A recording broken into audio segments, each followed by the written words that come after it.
Hi, I'm Jenny Brown and a warm welcome to our weekly Buy-to-Let market update. Hope everybody is keeping really well and lockdown version 2.0 is being kind to you. I've got an office, a proper office that's not a pasting table in a living room or a bit of my kitchen. I've got a proper office in my home now, which is really exciting. Obviously now I've got that, they found a vaccine, so hopefully I won't need it for much longer, but it was fun putting it together nonetheless. In the last week, we've seen quite a bit of movement from lenders. So first of all, we have seen Metro Bank make quite a few amendments to their lending policy. They're now accepting properties built by modern methods of construction. They're also accepting properties adjacent to or above commercial premises. And they're also accepting listed buildings grade 1 and 2. Now, in addition to this, what they've done is they've improved their rental calculation on 5-year fixed rates. They've increased their maximum age or maturity of the mortgage to age 85, and they can now accept 4 applicants on an application. Previously, it was just 2. So lots of changes for Metro Bank. If you haven't come across Metro Bank before, they are a lender who operates in the more vanilla end of the market. So lend to individuals on single self-contained units, no HMOs. They're more of a pricing-based lender, I would say. So they've got some nice bits of lending policy. It's great that they're reviewing what they already offer, and they, they fit for us, definitely for some of our clients, but they're certainly not a lender who's looking to lend to those people with larger portfolios, for example. So well done, Metro Bank. We've also seen Gatehouse Bank make some policy amendments. So their maximum loan to value has been increased to 75%. 70% for £1 million to £5 million, and that's including their multi-unit offering. They also have decreased their minimum property value from to £335,000 from £380,000, and their minimum loan amount remains at £250,000. We've also seen Landbay add 2 new fixed products, starting at 3.55%, and they've capped high-rise blocks to no more than 5 stories. If you have a flat in a block of flats which has 6 stories, they will be able to lend to you. The mortgage lender has now, in the last week, released a special edition tranche of money, so £30 million worth of lending, essentially, on a 5-year fixed rate basis, with rates starting at 3.49% at 70% loan to value. They've also introduced a mini multi-unit block product for blocks of 2 units with a minimum loan of £150,000 and a 5-year initial rate of 3.74% at 75% loan to value.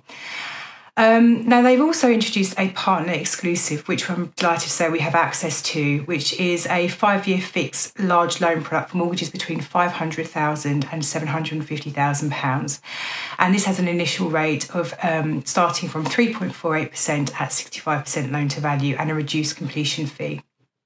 It's great to see LendInvest revisiting their product offering and coming up with some things which I think will be more appealing to the landlord market. We've seen Habito reduce their rates, which now start from 3.14% for both personal and limited company borrowing. Conversely, we've seen State Bank of India and Foundation Home Loans push their rates up. So a good mix this week, actually, lenders, in terms of improved criteria, pricing moving around slightly, but obviously lenders are starting to hunt for more business, which is a positive sign, which means that the number of applications they're having coming in must be starting to plateau, which means they're feeling more confident in relation to their ability to cope with volumes, which means they're now looking to attract or drive up business volumes again, which would mean they're starting to tinker and improve lending criteria and rates. Just moving on to repossessions during this lockdown. In a letter to the High Court Enforcement Officers Association, Justice Secretary Robert Buckland has confirmed that during lockdown there will be no enforcement of possession orders except for the most serious cases. Now, the most serious cases include those related to illegal trespassing and squatting and tenants engaged in antisocial behaviour, fraud or deception. Now, the government has also confirmed that it will bring forward an exemption from the enforcement ban for cases related to extreme pre-COVID rent arrears. And this announcement has come as the government has announced that the furlough scheme and equivalent support for self-employed is to be extended until March next year. And according to research for the Resolution Foundation, as of September, 9% of renters in the UK are indeed reliant on the furlough scheme. So really great news that the government have introduced a second furlough scheme, which is going to take us over into March 2021. Now, also in the last week, it's been a quarterly reporting week from the Mortgage Works with their landlord surveys that they do, which I think you'll remember I've said that I absolutely love because it's information that's actually driven from landlords themselves. So their report firstly came up with landlord sentiment towards the buy-to-let market, and based on the respondents' report, the market is certainly cooling when it comes to landlords' thoughts towards lettings and rental voids. And this is for quarter three. Now, in quarter two, the sentiment bounced and everyone was kind of feeling a lot more optimistic about things. But in quarter three, this seems to have gone back a little bit. Now, what the report does go on to say is that underlying business profitability remained resilient, with an additional 4% of landlords claiming to make a profitable full-time living from their lettings activity versus quarter two. Perceived tenant demand also increased strongly, up 15% to 29%. But less positively, the incidence of arrears and voids both rose this quarter. Now, what they went on to say is that the initial impact of the COVID-19 pandemic on rents seems to be reducing, with quarter three seeing an increase in landlords reporting rising rents in the areas they let property, so up 13% against quarter two. And more now intending to put rents up across their own portfolio in the next 6 months. Now, what they've said is the incidence of landlords raising rents across their own portfolio in the last 12 months has remained stable, with only a slight increase in the proportion who had raised rents this quarter. Future intentions vary significantly by region, so landlords operating in York and Humber are most likely to intend to put their rents up in the next 6 months. That's 25% of them indeed, while central London landlords are most likely to reduce their rents, and that was 40% of respondents. But compared to their smaller counterparts, landlords with larger portfolios continue to be more likely to be looking to increase rent in the next 6 months, with 36% of 11 plus property landlords planning to raise rents, compared to just 16% of landlords with 1 to 10 properties. So I found that really interesting. And actually, I get why landlords are feeling more nervous towards the market. Hopefully, this report was generated pre the announcement of the second furlough scheme, and also the announcement of the vaccine and all the kind of really positive things that we've had in the last few days. So, I think that this is reporting on pre the good news. So obviously people will be feeling slightly more negative towards the market. But actually, when you really look at it, perceived rental demand is increasing, and, a large chunk of landlords are looking to increase their rents in the coming months. So actually there's some really good news in there as well.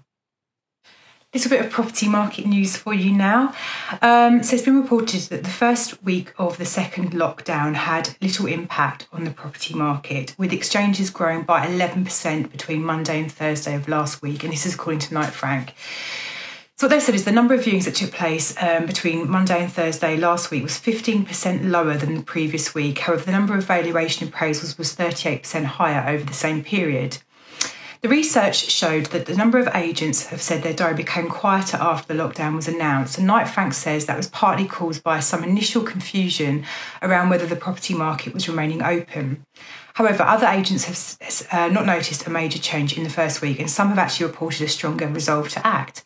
Anecdotally, agents have said that the most in-demand properties have continued to attract interest over the last week despite the lockdown.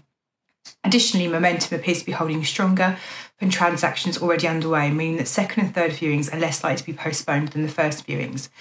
So I think really just reading into this and making my own conclusions, I think what we've seen is that, now I think we can actually reflect this in the kind of sort of inquiries we're seeing from our clients. When the second lockdown was announced, things definitely went a little bit quiet because everyone was kind of taking stock and trying to understand what this actually meant for them.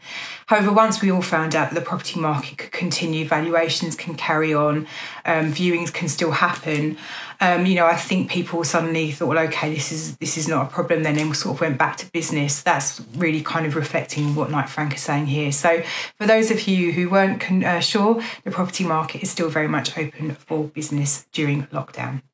Now, towards the back end of last week, an email dropped into my inbox, which looked fairly innocuous to begin with. But actually, once I read through it and really thought about what it meant, I got quite excited.